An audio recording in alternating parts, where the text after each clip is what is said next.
गौरी पूजू हे बेटी आचार झाँपी के, मैया देती आशीर्वाद आचार भारी के। गौरी पूजू हे बेटी आचार झाँपी के, मैया देती आशीर्वाद आचार भारी के। हम मैया सो मांगई छी हे बड़ी दान, हम मैया सो मांगई छी हे बड़ी दान। सिथि सिंदूर सो भरल रहे लाल लाल, हम जा धैर्य जीवी रही अही बात, हम जा धैर्य जीवी रही अही बात। सदा गूंजत रहे मोर बालम जी के नाम, गौरी पूजू हे बेटी आचार झाँपी के, मैया देती आशीर्वाद आचार भर के।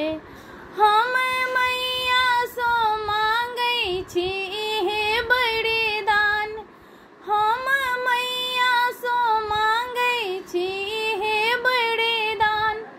सास ससुर सो भरल रहे मकान, सास ससुर सो भरल रहे मकान।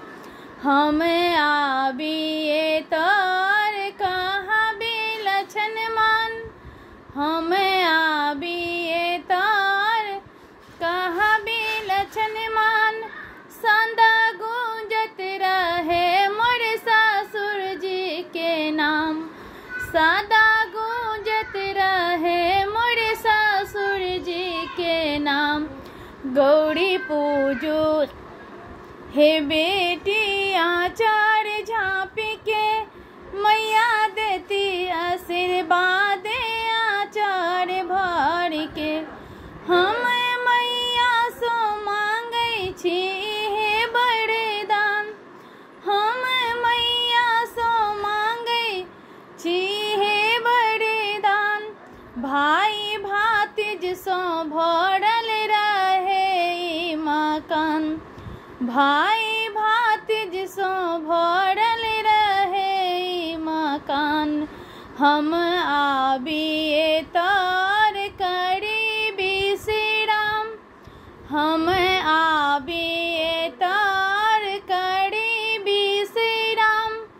सदा गूंजत रहे मोर पिताजी के नाम, सदा गूंजत रहे मोर पिताजी के नाम।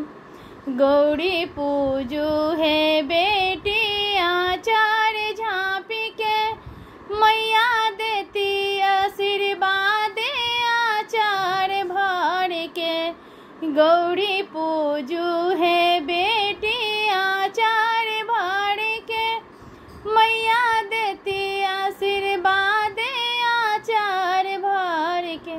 धन्यवाद। गीत निकला तो कमेंट करो जरूर बताओ। चैनल पर नए हैं, चैनल को सब्सक्राइब करो, लाइक करो।